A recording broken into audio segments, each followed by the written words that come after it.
The Pokemon Tree of Evolution poster from Generation 8 is out. Generation 9 is here. Hey Pokemon Masters, Toby here, and welcome back to the Paldea region, where I've been recording some new Pokemon in my Pokedex. In fact, over 100 new species have been discovered. I'm going to be spoiling them all in this video, so if you do not want spoilers for Scarlet and Violet and the various Pokemon that exist in the Paldea region, click away. Maybe click the link at the top of the description, where you can get yourself this new version of the poster, which is available now. The wonderful, the incredible, the last shaman, my lovely girlfriend who's helping me off screen, is actually the person who made this poster, along with the help of a number of other artists who are all here on screen, who are just fantastic to work with. But we now have the poster ready to go. If you order it as this video is releasing, you've got a really good chance of getting it before the holidays as a gift for yourself, for a friend, just to celebrate the whole new region coming out with all of the new Pokemon on there.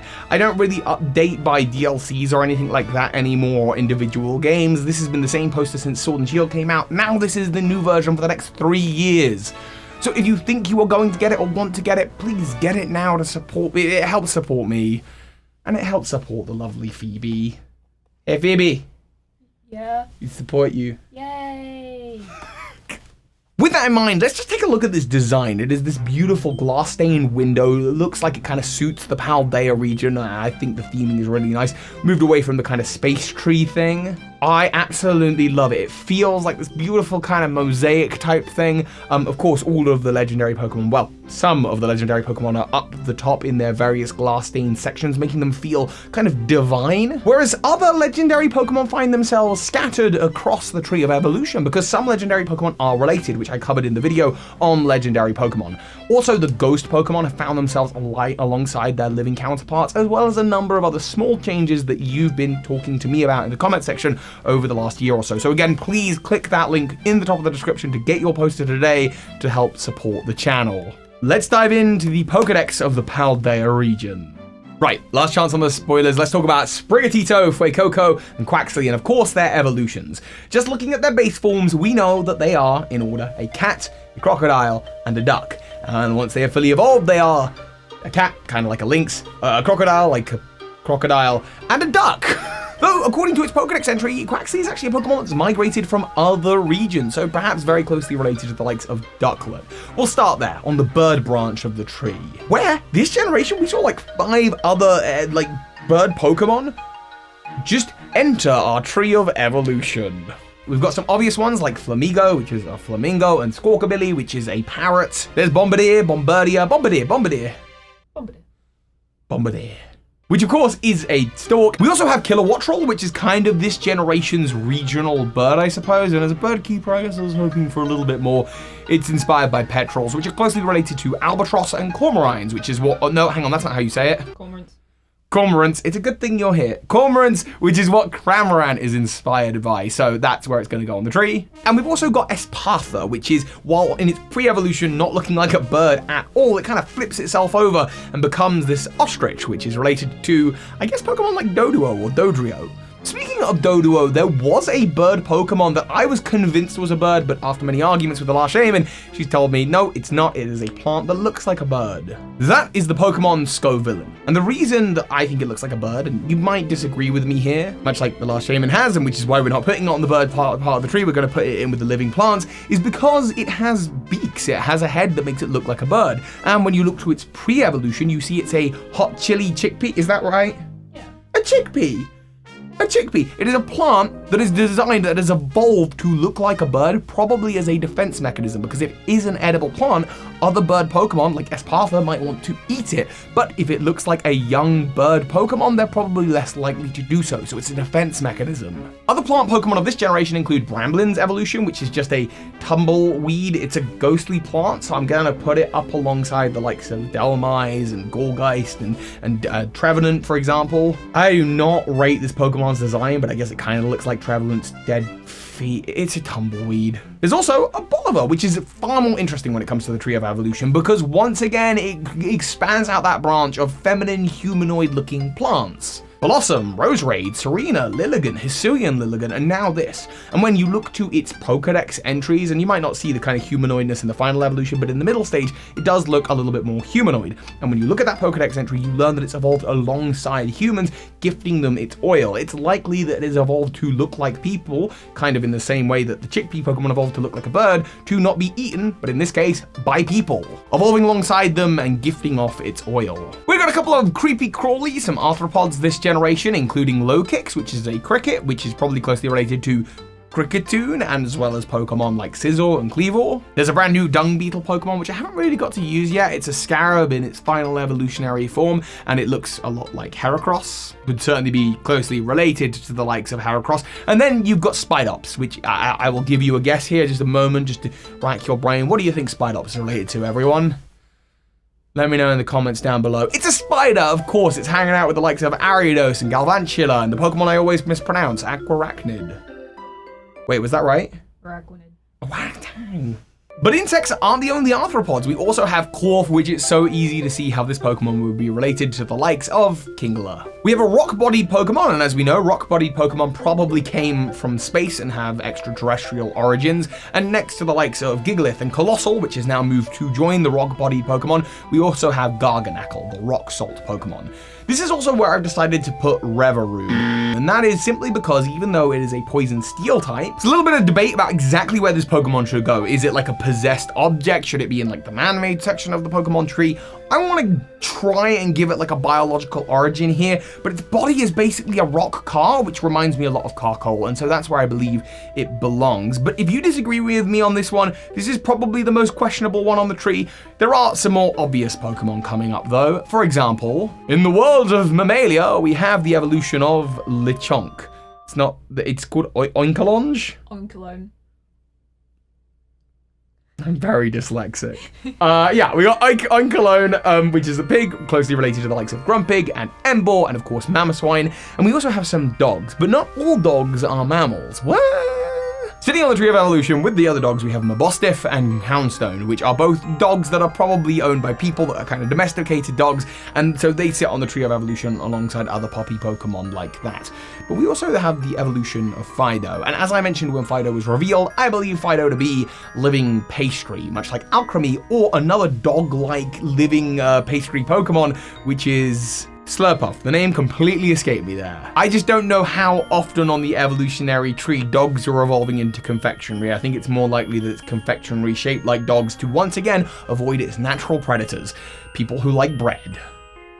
Next up, we've got Pawmi, which evolves eventually into Pawmot, which is kind of like a marmot, a groundhog, but rather than putting it on the Tree of Evolution where marmots would belong, I've instead decided to put it with the other Pikachu clones, because while convergent evolution happens in the world of Pokemon, and it very clearly happens this generation, as we'll discuss later, this is a weird one where every generation seems to have a different creature that shares a lot of the same traits, and I don't think that's lots of convergent evolution happening. I think they are all related.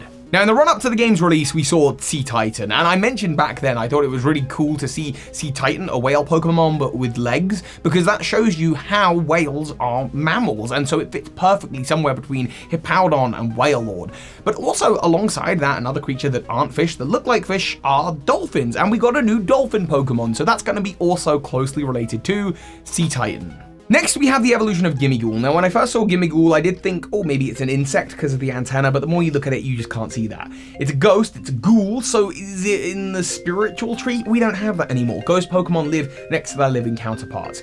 This Pokemon is a tough one to place, and fully made of gold, the only place I can think to put it is next to the likes of Klefki in the kind of spirit, sprite, fairy area of the tree. But if you disagree with me, I wouldn't blame you. I do have a whole Pokemon theory though coming out about this guy, which I'm super excited about. Similarly, and I'll just cover them all now, we also have Tinkaton, which is once again, like, biologically, how can you place this Pokemon? It's a fairy girl with a hammer. Fairy girls appear in that same branch of the tree of sprite Pokemon alongside the likes of like Hatterene and Jinx and Gothitelle and all of that lot, so maybe it belongs up there. Similarly, we have Ceruledge and Armarouge, which I think I finally decided are closely related to the likes of Bisharp. There's a lot of shared stuff going on this generation, but again, as a spirit of the sword or spirit of the armored gun, I guess, I think these Pokemon are all pretty closely related. We got just the one new frog Pokemon, the one new amphibian, and that is Bellibolt, which is very clearly related to Seismitoad. If you look at the things on its head that people think are eyes, it's much like the bulbs that appear on Seismitoad's head, and when you look to Palpitoad's Pokedex entry, Palpitoad literally talks about, or actually maybe Seismitoad, literally talks about paralyzing opponents with a spray that comes from its head, and this is an electric type frog, and it looks the same as Palpitoad, so absolutely up there, closely related, no denying that. Now, when we look to the seas of the Paldea region, you actually see an ecosystem that works together so well. You've got Dondozo, which is a giant catfish Pokemon likely closely related to Wishcash that uses Tatsugiri, a brand new kind of sushi Pokemon that is just a general fish, as far as I know, that I'm going to put in with the other fish that appear on the Tree of Evolution, uses it as bait so that it can catch other fish Pokemon like Veluza, which is a hakefish, and then you've also got Wugtrio, which is part of this dynamic, and yes, it's called Wugtrio. Now, this isn't closely related to Dugtrio, as you all know. This is Convergent Evolution. This Pokemon is very likely related to eels, as opposed to the moles that Dugtrio are related to. They just look similar in the Pokemon world because that trait has proved advantageous in multiple different biomes, hiding under rock and underwater. While we're here, we might as well talk about the other case of convergent evolution that's very, very clear, which is Toedscruel, which is the kind of new version of Tentacruel, and this is a mushroom. It's going to be related to Shinotic, and it's going to be related to Amoonguss. Toedscruel is kind of odd to me that they only did convergent evolution so clearly. They introduced this new thing, but they only did it for 2 evolutionary lines in the whole generation. Just kind of boggles my mind a bit. Why isn't it just a regional form? But I guess the idea is that it didn't evolve from Tentacruel. They evolved completely separately in different environments and just ended up looking similar. Now we have a Pokemon that is a very important Pokemon in this story, like subliminally, and that is Glimmora. This Pokemon is a crystallized flower of some kind. It's a rock poison type, but very clearly still a flower. It's going to go alongside other flower and plant-like Pokemon, but I wanted to single it out because I think there is room for this Pokemon to be something else, something more, potentially related to the likes of Flabébé through Pokemon Theory that I'll discuss soon, or maybe through the likes of it being actual rock, but I think more likely than anything it is just a flower with special rock-like capabilities. Back to Mammalia, we have Mousehold. It's a household of mice. Mousehold. They're mice. They're closely related to mice. And a little bit more interestingly, Grafaiai, which yes is an ii, but what are iis? Well, they're primates, so they're closely related to other ape-like Pokemon. Speaking of primates, because it's just such an easy segue, I was going to talk about it later, but let's talk about Primeape, because Primeape gets a new evolution in this generation, and it is one of my favorite Pokemon overall. But actually, Primeape moved another Pokemon. So when we're discussing Pokemon with the Tree of Evolution, sometimes there are Pokemon that just fall on our lap that are kind of half one thing, half another, or very ambiguous. Take Electivire, for example. It's a Pokemon that it's like, is it an ape? Is it a cat? Is it just a general monster? How would you place it? Sometimes we have to use our own decision making. And by we, I mean me, because it's my video in my series. Slacking is one such Pokemon. I felt bad that the sloths weren't represented, and clearly it is a great sloth, but it's also slacking. It's a King Kong. It's a gorilla. And I decided, looking at it further while looking at Primeape, that there's no way that it and Primeape can't be related. Look at these Pokemon. They're the same color scheme, they've got the same nose. I think Primeape and Slacking are of the same evolutionary branch. So I actually moved Slacking. Also, when it comes to Primeape, it has got a new evolution that will be replacing it on the tree, and that of course is Annihilate, which again, Pokemon that I absolutely love. I kind of like the idea that the relationship here is 2 species of Pokemon, because Vigoroth is very similar to Primeape in that it's this amped up kind of ape-type creature that's going nuts and rampaging, but Slacking is the result of what happens when you just calm down, whereas Annihilate is what happens when you stress yourself to death. We got Orthworm, which is a steel-type worm, and at first I looked at it and thought, hey, Steelix. But Steelix is a rock-bodied Pokemon or a snake, and definitely not a worm. Orthworm is, well, it's exactly what it says in the title, an earthworm, which is actually a mollusk. So that's going over closer to the likes of Gastrodon, if anything. But if you wanted to place it closely related to Steelix, I'd understand. And now we are really moving on to some late game stuff. So again, warning for spoilers here. We have the pseudo-legendary, a new dragon called Baxcalibur. It is very draconic. It is classic dragon. It is going up with the other classical dragon Pokemon. Nearby in Reptilia, we also have Cyclizar. Yeah, not Miraidon and Koraidon. Miraidon and Koraidon are going to be on the Tree of Evolution, but we've done something special and different with them. They are paradox forms, past and future versions of Cyclizar, but Cyclizar is its own final evolution, and so Cyclizar belongs with the other lizard Pokemon.